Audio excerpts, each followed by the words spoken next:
হে WhatsApp guys, কেমন আছো সবাই? আশা করি সবাই খুব ভালো আছো। র্যান্ডম ভিডিও চ্যানেলের মুভির এক্সপ্লেনেশন সিরিজে আজকের পর্বে আমরা একটা অসাধারণ কোরিয়ান সিনেমা সম্পর্কে জানতে চলেছি, যে সিনেমাটির নাম হচ্ছে উইন্ডস্ট্রাক। আর এই সিনেমাটি একটা কাল্পনিক রোমান্টিক সিনেমা, যদিও কাল্পনিক, তবে তারপরেও এই সিনেমাটি তোমাদের সবার মন ছুঁয়ে যাবে। অ্যাকচুয়ালি আমাদের একজন দর্শক এই সিনেমাটির স্ক্রিপ্ট পাঠিয়েছেন এবং রিকোয়েস্ট করেছেন সিনেমাটি এক্সপ্লেন করার জন্য, আর তার রিকোয়েস্টে আমরা এই সিনেমাটি এক্সপ্লেন করতে চলেছি। তো বাড়তি কথা না বলে আমরা সরাসরি মূল গল্পে চলে যাব। তবে তুমি নিশ্চিত থাকতে পারো পুরো গল্পটা এত অসাধারণ যে পুরোটা সময় তুমি এনজয় করবে। তবে গল্পটি স্টার্ট করার পূর্বে ছোট্ট একটা বিজ্ঞাপন থাকবে। তোমরা যেটা করবে, বিজ্ঞাপনটা স্কিপ করে সরাসরি মূল ভিডিওতে যেতে পারো, কিংবা চাইলে দেখতেও পারো। আর বিজ্ঞাপন স্কিপ করার জন্য কিন্তু খুব সুন্দর একটা সিস্টেম দেওয়া রয়েছে। ডিসক্রিপশনে গিয়ে ডুরাশনে ক্লিক করলে তুমি অটোমেটিক্যালি বিজ্ঞাপন স্কিপ করতে পারবে, আর দেখতে চাইলে তুমি দেখতেও পারো। তো কোনো বিজ্ঞাপন থাকলে আমরা সেটা প্লে করে দিচ্ছি। হ্যালো বন্ধুরা, আজ আমরা এমন একটি অ্যাপ সম্পর্কে তোমাদের বলতে চাই যে অ্যাপটির অফিসিয়াল পার্টনার হচ্ছে পিএসজি।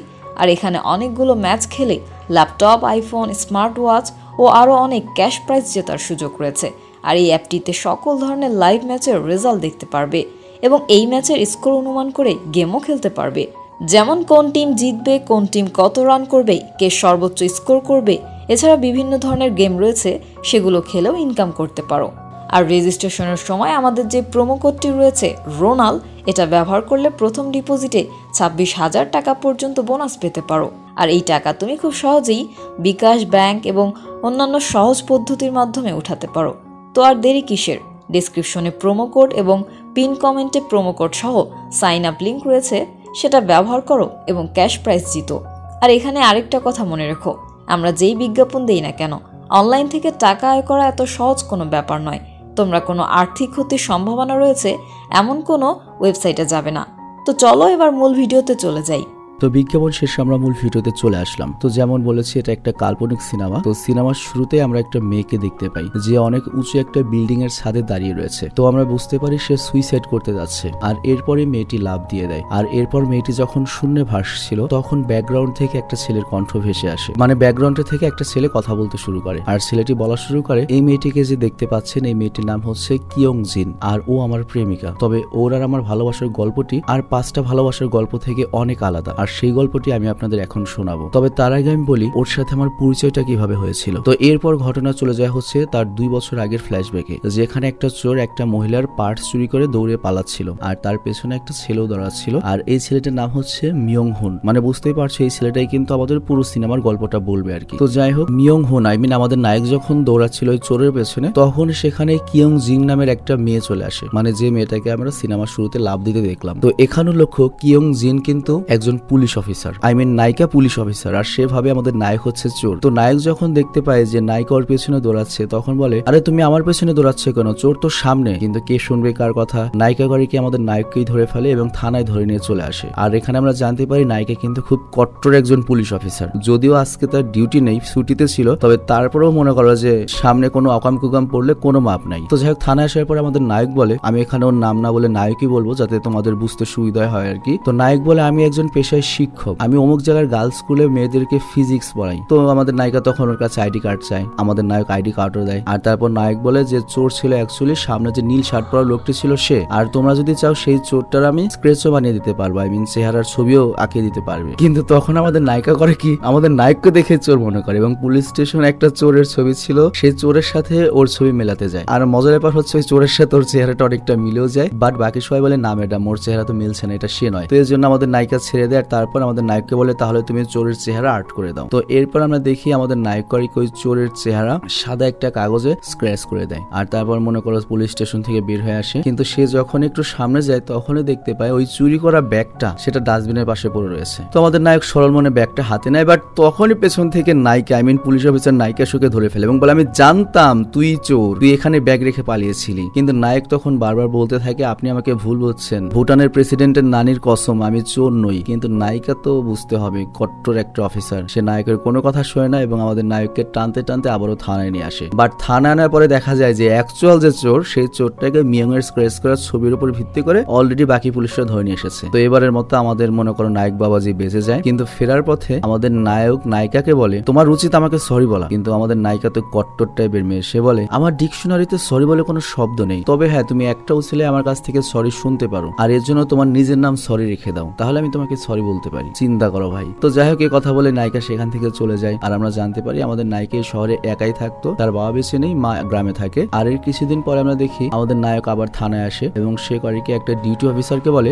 যে আজকে আমি পুলিশ অফিসারদের সাথে স্বেচ্ছাসেবী হিসেবে থাকতে চাই। মানে কোরিয়ান একটা সিস্টেম রয়েছে, কেউ চাইলে পুলিশদেরকে সহায়তা করতে পারে ডিউটিতে। কিন্তু তখন থানায় কর্মরত রিসেপশনিস্ট বলে যে থানায় এখন কোনো পুলিশ অফিসার নেই, সবাই যার যার মতো ডিউটিতে চলে গিয়েছে। বাট তখনই ভাগ্যক্রমে এখানে আমাদের নায়িকা চলে আসে আর সে একটা আসামি ধরে নিয়ে এসেছে। কিন্তু আমাদের নায়ক তো নায়িকার সাথে ডিউটিতে যাবে না, নায়িকাকে দেখে ওর গলা শুকিয়ে যায়। কিন্তু তারপর রিসেপশনিস্ট করে কি আমাদের নায়িকার সাথেই নায়ককে আর কি ভলেন্টিয়ার হিসেবে পাঠিয়ে দেয়। তো তারা দুজন যখন রাস্তায় হাঁটছিল তখন ওদের পাশ দিয়ে একদল বখাটে হেঁটে যাচ্ছিল এবং ওদেরকে টিস করে থাকে। বুঝতে পারছো নায়িকার চেহারাটা কি ভাই। তার উপর পুলিশের ড্রেস পরলে মেয়েদের তো এমনিতেই পুলিশের ড্রেস না, খালি শার্ট পরলে মেয়েদের অনেক সুন্দর লাগে আর কি। তো ওরা নায়িকাকে নিয়ে যখন বাজে কথা বলছিল তখন আমাদের নায়িকা করে কি একটা খালি টিনের ক্যান ওই বখাটেদের লক্ষ্য করে ছুঁড়ে মারে। আর তখন ওই বখাটেরা ঝামেলা করতে আসে। আর এখানে লক্ষ্য এই বখাটেরা একটা পুলিশ অফিসারের সাথে বেয়াদবি করতে সাহস পাচ্ছে কিভাবে। অ্যাকচুয়ালি দুনিয়ার সব জায়গায় একই নিয়ম, তোমার কাছে যদি ক্ষমতা থাকে তুমি যা ইচ্ছা তাই করতে পারবে। অ্যাকচুয়ালি এই বখাটেটা এই শহরের অনেক প্রভাবশালীর একজন ছেলে, যে রাজনীতিবিদ প্লাস ব্যবসায়ী। কিন্তু আমাদের নায়িকা এখানে তো খেপে যে ওদেরকে মারবে, কিন্তু নায়ক চেষ্টা করে যাতে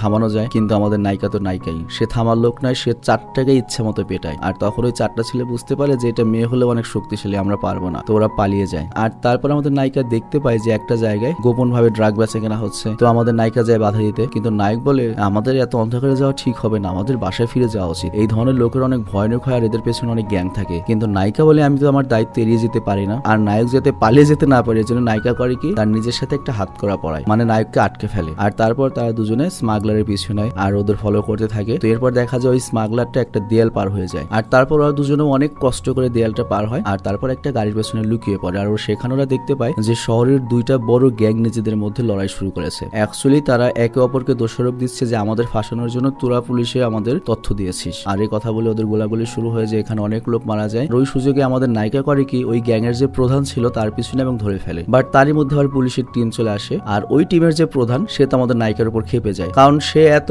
বছর ধরে প্ল্যান করে ওদেরকে হাতে হাতে ধরার জন্য আজকের এই জিনিসটা করেছে, কিন্তু সকল ক্রেডিট পেয়ে গেল আমাদের নায়িকা। তবে তারপর সেই গ্যাং এর প্রধানকে ওই পুলিশটাই নিয়ে যায় আর কি। কিন্তু এখানে আবার একটা ভেজাল হয়েছে, এই যে ধস্তাধস্তির মধ্যে আমাদের নায়ক নায়িকার হাতে যে হাত করাটা ছিল সেইটার চাবি নায়িকার কাছ থেকে হারিয়ে গিয়েছে, যার জন্য এটা তারা খুলতে পারছে না। তো বেশ কিছুক্ষণ হাত করা পড়ে থাকার কারণে আমাদের নায়িকার হাতে ব্যথা করতে শুরু করে। আর তখন আমাদের নায়ক করে কি আমাদের নায়িকার হাতটা উঁচু করে ধরে রাখে যাতে কষ্ট না হয়। তো দুজনে এভাবে থানায় ফিরে আসে। কিন্তু ওদের ভাগ্য আরো খারাপ ছিল, কারণ থানায় একটা গার্ড ছাড়া আর কেউ ছিল না, সকল অফিসাররা অপারেশনে নিয়ে গিয়েছে। তো এই হাত করা খোলার মতো চাবি কারো কাছেই নেই। আবার ইতিমধ্যে বখাটে ছেলের যে বাবা সে থানায় চলে আসে। আর আমরা যেমন জানি ওই বখাটে ছেলের বাবার অনেক ক্ষমতা, আর সেই এলাকার নাকি অনেকগুলো মনে করো বারের মালিক। আর সে আমাদের নায়িকাকে দেখে তার সাথে অনেক খারাপ ব্যবহার করতে থাকে, অনেক হুমকি দিতে থাকে। তো এটা দেখে আমাদের নায়কের মাথা খারাপ হয়ে যায়, মাথা গরম হয়ে যায়। আর সে লোকটাকে বলে আপনি আমাকে চেনেন, আমি কে? আমি একজন সিরিয়াল কিলার, এ পর্যন্ত আমি 3টাকে খুন করেছি, প্রত্যেকটাকে কুপিয়ে টুকরা টুকরা করে ব্যাগে ভরে তারপর নদীতে ফেলে দিয়েছি। আর এজন্য এই যে দেখেন আমাকে থানায় ধরে নিয়ে আসা হয়েছে। আর আমার কাছে তো মনে হচ্ছে আজকে আমার 4টা খুন হয়ে যাবে। তো এই কথা শুনে ওই লোকটি তো সত্যি ভয় পেয়ে যায় এবং আমাদের নায়কের কাছে ক্ষমা চাইতে শুরু করে। কিন্তু নায়ক বলে ক্ষমা আমার কাছে না, ক্ষমা ওর কাছে হাঁটু গেড়ে চাইতে হবে। তো ওই লোকটি করে কি তাই করে এবং সেখান থেকে পালিয়ে যায়। কিন্তু আমাদের নায়কের এবং অভিনয় দেখে আমাদের নায়িকা তো ইমপ্রেস হয়ে যায়। আর এরপর থেকে শুরু হয়ে যায় তাদের বন্ধুত্ব। তবে তাদের হাত করা কিন্তু এখনো খোলা হয়নি। তো এ কারণে তারা করে কি বাড়িতে এসে পাশাপাশি বিছানায় ঘুমিয়ে পড়ে ওই হাত করা অবস্থায়। আর এর কিছুদিন পর আমরা দেখতে পাই নায়িকা হঠাৎ করে নায়কের স্কুলে চলে এসেছে এবং নায়কের জন্য নিজের হাতে খাবার বানিয়ে নিয়ে এসেছে। আর এখানে আমাদের নায়িকা করে কি নায়কের ছাত্রীদের উদ্দেশ্যে বলে, যেহেতু এটা একটা গার্লস স্কুল, নায়িকা বলে তোমাদের টিচারের দিকে কেউ যদি খারাপ নজর দাও তাকে কিন্তু আমি থানায় নিয়ে যাবো, সে কিন্তু আমার বয়ফ্রেন্ড। তো এই কথা শুনে আমাদের নায়ক তো হা করে থাকে, মানে বুঝতেই পারছো কি কিউট একটা রোমান্টিক প্রেম। তো যাই হোক যতটা সময় যাচ্ছিল তারা ততটা কাছে চলে আসছিল। কিন্তু ইতিমধ্যে হচ্ছে কি আমাদের নায়িকা যখন বাসার চেঞ্জ করে তখন আমাদের নায়ককে দিয়ে ঘরের সমস্ত কাজ করাচ্ছিল। তো তখন দুঃখে আমাদের নায়ক বলে ওঠে তোমার তো বয়ফ্রেন্ড দরকার না, তোমার দরকার ছিল একটা চাকর, একটা কাজের লোকের। তখন নায়িকা কিউট করে বলে দেখো একটা বয়ফ্রেন্ডের দায়িত্বই তো হচ্ছে তার গার্লফ্রেন্ডকে সাহায্য করা, তাই না? আমাকে অন্য কোনো ছেলে এসে সাহায্য করবে এখন? আর এরপর নায়ক যখন ঘরে আসে তখন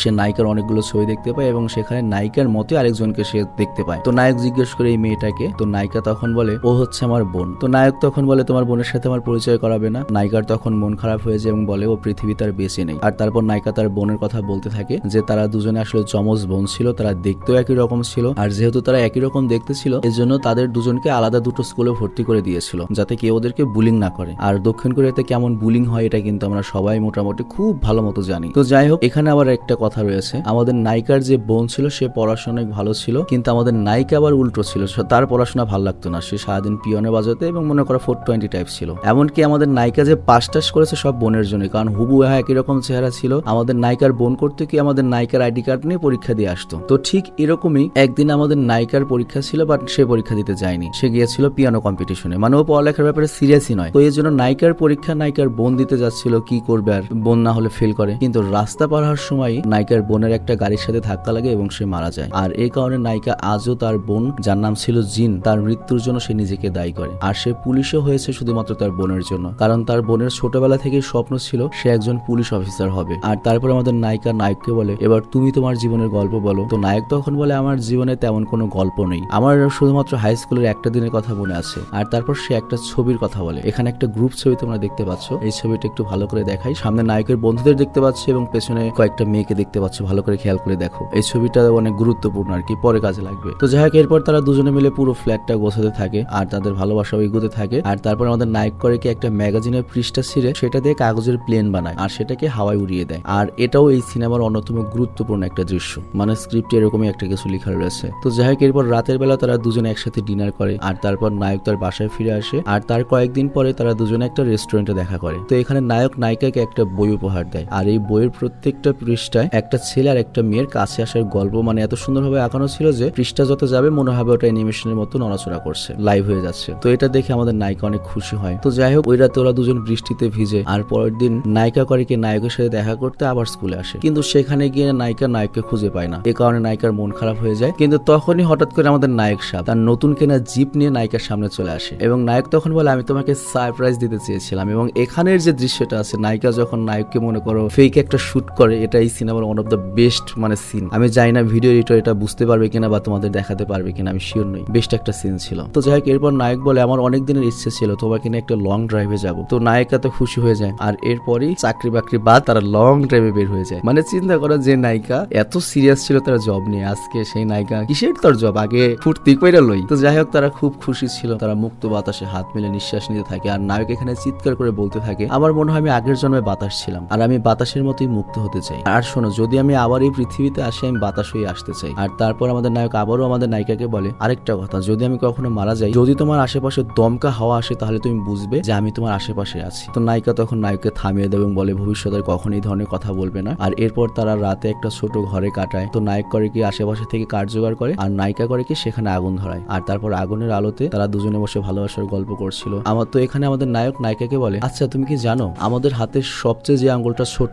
সেটা দিয়ে কেন সবসময় প্রমিস করা হয়? তো নায়িকা তখন বলে, আমি তো এই ব্যাপারে কিছু জানি না। তখন আমাদের নায়ক পুরো গল্পটি বলতে শুরু করে। সে বলে, একটা রাজ্যে একটা সুন্দরী রাজকন্যা ছিল আর তাকে বিয়ে করার জন্য 5টা রাজকুমার দূর দূরান্ত থেকে বিয়ে করার জন্য এসেছিল, কিন্তু সবশেষে মাত্র 5 জন রাজকুমার টিকে ছিল। এবং এখানে যে 5টা রাজকুমার দেখতে পাচ্ছ, নায়িকাও আমাদের রাজকুমার হিসেবে রয়েছে এবং যে 5টা রাজকুমার রয়েছে এগুলো কিন্তু এর মধ্যে একটা চোর রয়েছে এবং পরিচিত চেহারাগুলো রয়েছে আর কি এখানে। তো যাই হোক, রাজকুমার ওদের সবার সামনে যায় নিজের একটা আঙুল লুকিয়ে এবং সবাইকে অনুমান করতে বলে যে কোন আঙুলটি সে লুকিয়ে রেখেছে। তো সবাই এক এক করে এক এক আঙুলের নাম বলে, কিন্তু লাস্টের জন শুধুমাত্র ছোট আঙুলটিকে বেছে নেয় আর রাজকুমারী তাকেই বিয়ে করে। আর এরপর তাদের জীবন অনেক সুন্দরভাবে কাটছিল। কিন্তু একদিন রাজকুমারকে যুদ্ধে যেতে হয় আর যাওয়ার আগে রাজকুমার করে কি সেই আঙুল দিয়ে রাজকুমারীকে প্রমিস করে, মানে ঠিক যেভাবে প্রথম তারা একে অপরকে টাচ করেছিল সেভাবে প্রমিস করে যে সে অবশ্যই যুদ্ধ থেকে ফিরে আসবে। বাট সে আর কখনোই ফিরে আসেনি। আর এদিকে রাজকুমারী তার স্পট চেয়ে বসেই রয়েছে। আর এরপর জানা যায় ওই রাজকুমার মারা গিয়েছে, কিন্তু রাজকুমার এই কথা কখনোই বিশ্বাস করে না। তো এইভাবে বছর কেটে যায়। রাজকুমারীর বাবার রাজা তার মেয়েকে আবার বিয়ে দিতে চায়, কিন্তু মেয়ে বিয়েতে রাজি হয় না। কিন্তু তারপরেও সবার অনেক জোরাজুরিতে ফাইনালি মেয়ে আবার রাজি হয়। আর এরপর আবারও অনেক রাজকুমার দেখা করতে আসে। তো এবার করে কি রাজকুমারী তার ছোট আঙুলটি সবার সামনে বাড়িয়ে দেয়, কিন্তু কেউ বুঝতে পারে না যে রাজকুমারী কি চায়। একজন আংটি পরে, একজন আরে কি করে, কিন্তু লাস্টের যে জন রয়েছে সে করে কি ঠিক ওভাবে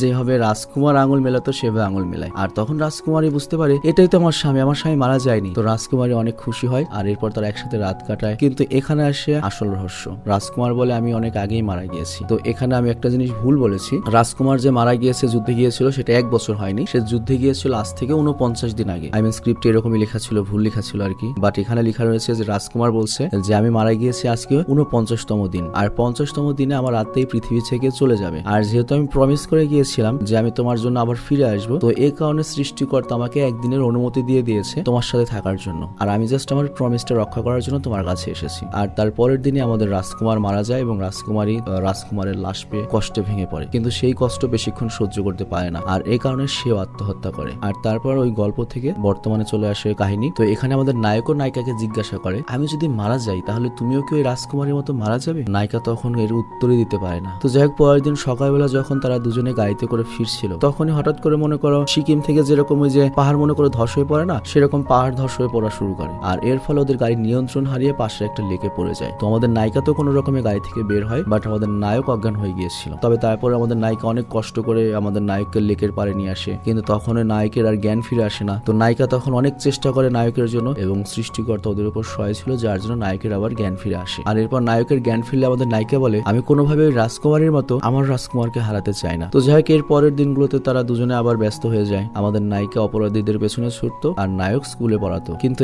একদিন একটা কুখ্যাত খুনি জেল থেকে পালায়, আর তার পেছনে ধায়া করে আমাদের নায়িকা। আর ওই সময় আবার আমাদের নায়ক করেছিল কি নায়িকাকে কল দিয়েছে, কিন্তু নায়িকার কণ্ঠ শুনে বুঝতে পারে যে নায়িকা অনেক বিপদে রয়েছে। আর তখন জিজ্ঞেস করে, তুমি কোথায় রয়েছো? তো এই কথা জানার পরে নায়ক করে কি নায়িকাকে সাহায্য করার জন্য বেরিয়ে যায়। আবার ওদিকে নায়কের সাথে মাত্র একটা অফিসার রয়েছে ব্যাকআপ হিসেবে, আর বাড়তি কোনো অফিসার নেই। আবার ওইদিকে খুনির কাছেও পিস্তল রয়েছে। তো খুনিকে তাড়া করতে করতে ওরা একটা গলির সামনে চলে আসে, আবার ওই গলির সামনে দিয়ে আমাদের নায়কও চলে আসে। আর এখানে এমন একটা সিস্টেম হয়, ওই কুখ্যাত খুনির মুখোমুখি হয় আমাদের নায়ক, আর পেছনে রয়েছে আমাদের নায়িকা এবং তার সাথে ওই পুলিশ অফিসার। আর নায়িকার ওই পুলিশ অফিসার কিন্তু আমাদের নায়ককে এখনো দেখেনি, তারা শুধুমাত্র খুনিকে দেখছে। তো খুনিকে দেখা মাত্র আমাদের নায়িকা এবং ওই আমাদের নায়িকার সাথে যে পুলিশ অফিসারটি ছিল সেও গুলি চালিয়ে দেয়। আর ওই গুলিটি গিয়ে লাগে হচ্ছে সরাসরি আমাদের নায়কের, খুনির লাগে না। আর এরপরে আমাদের নায়ক পড়ে যায়। আর এদিকে নায়িকা মনে করে খুনিকে ধরে ফেলেছে, কিন্তু কাছে গিয়ে দেখে যে সে তার প্রেমিকাকেই গুলি করে ফেলেছে। আর এটা দেখে সে তো পুরো পাগল হয়ে যায়। আর এরপর আমাদের নায়ককে হসপিটালে নিয়ে আসা হয়, বাট ততক্ষণে অনেক দেরি হয়ে গিয়েছে, আমাদের নায়ক মারা গিয়েছে। আর এই খবর জানার পরে আমাদের নায়িকার পৃথিবীটা মুহূর্তের মধ্যে অন্ধকার হয়ে যায়, তার পায়ের নিচ থেকে মাটি সরে যায়। এবং এখানে নায়িকা এক পর্যায়ে সহ্য করতে না পেরে নিজের বন্দুক দিয়ে নিজেকে মেরে ফেলার চেষ্টা করে, কিন্তু বাকি সব পুলিশ অফিসাররা তাকে বাঁচায়। এটা খুবই ইমোশনাল একটা দৃশ্য ছিল। তো যাই হোক, আমাদের নায়িকা কোনোভাবেই নিজেকে ক্ষমা করতে পারছে না, কারণ তার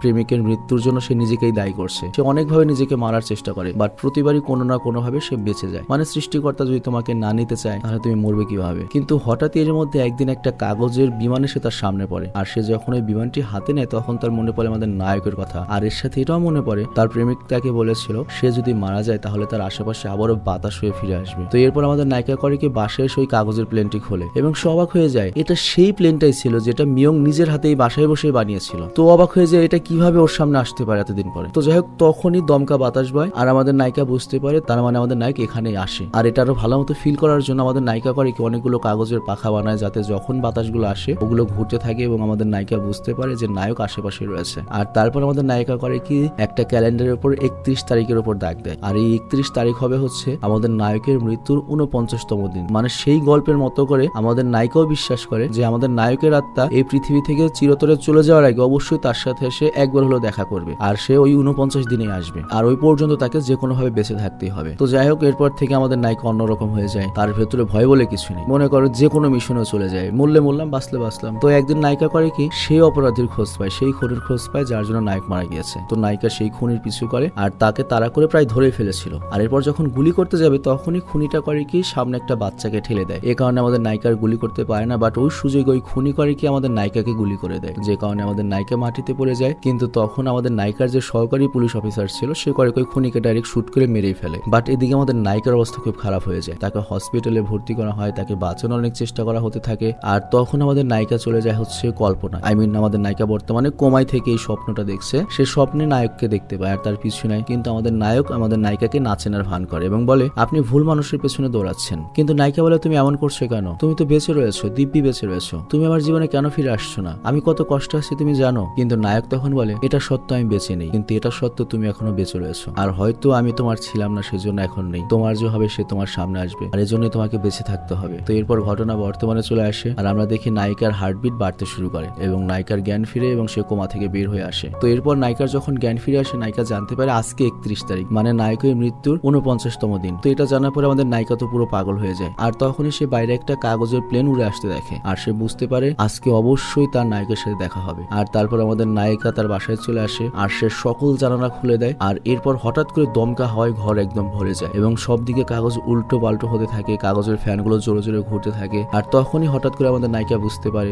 যে পেছনে আমাদের নায়ক দাঁড়িয়ে রয়েছে। তো নায়ককে দেখে আমাদের নায়িকার চোখ দিয়ে পানি পড়তেই থাকে, কিন্তু নায়ক তখন আস্তে করে আমাদের নায়িকাকে বলে আমাকে যেতে হবে, আমার সময় হয়ে গিয়েছে, তুমি প্লিজ এবার আমাকে বিদায় বিদায় দাও। আর তারপর আমাদের নায়িকা অনেক কান্না করতে থাকে এবং বলতে থাকে তুমি প্লিজ যেও না, তুমি যদি যাও তাহলে আমি তোমার কাছে চলে আসবো। কিন্তু তখন আমাদের নায়ক করে কি নায়িকার চোখের পানি মুছে দেয় এবং তাকে বলে তোমার এখনো সময় হয়নি আমার কাছে চলে আসার, আর তুমি কষ্ট পেও না, আমাদের আবারও দেখা হবে। কিন্তু তোমার সাথে যখন আবার আমার দেখা হবে সেদিন আমি চলে যাওয়ার পরে যে আজকে যে চলে গেলাম তারপরে তুমি কি সুখের স্মৃতিগুলো কাটিয়েছো শুধুমাত্র তা নিয়ে গল্প শুনবো, তোমার কোনো কষ্টের গল্প কিন্তু আমি শুনবো না। তো এর জন্য তোমাকে কিন্তু এই যে আমি যাবো তারপর থেকে সুখে থাকতে হবে। আর যখন আমার কথা মনে পড়বে তখন তুমি শুধুমাত্র খোলা বাতাসে এসে দীর্ঘ একটা নিঃশ্বাস নিও, মনে রেখো ওই বাতাসে আমিই থাকবো। আর আরেকটা কথা হচ্ছে এই পৃথিবীতে তোমার এমন কারোর সাথে আবারও দেখা হবে যার আত্মা আমার আত্মার মতোই হবে, যে আমার মতোই তোমাকে ভালোবাসবে, আর এর জন্য বেঁচে থাকতে হবে তোমাকে। তো যাই হোক, নায়ক চলে যাওয়ার সময় নায়িকা তখন বলে এখন আর আমার কোনো দুঃখ নেই, কারণ আমি জানি তুমি সবসময় দমকা বাতাস হয়ে আমার আশেপাশেই থাকবে। আর এরপর আমাদের নায়ক চিরতরে খুশি মনে বিদায় নিয়ে নেয়।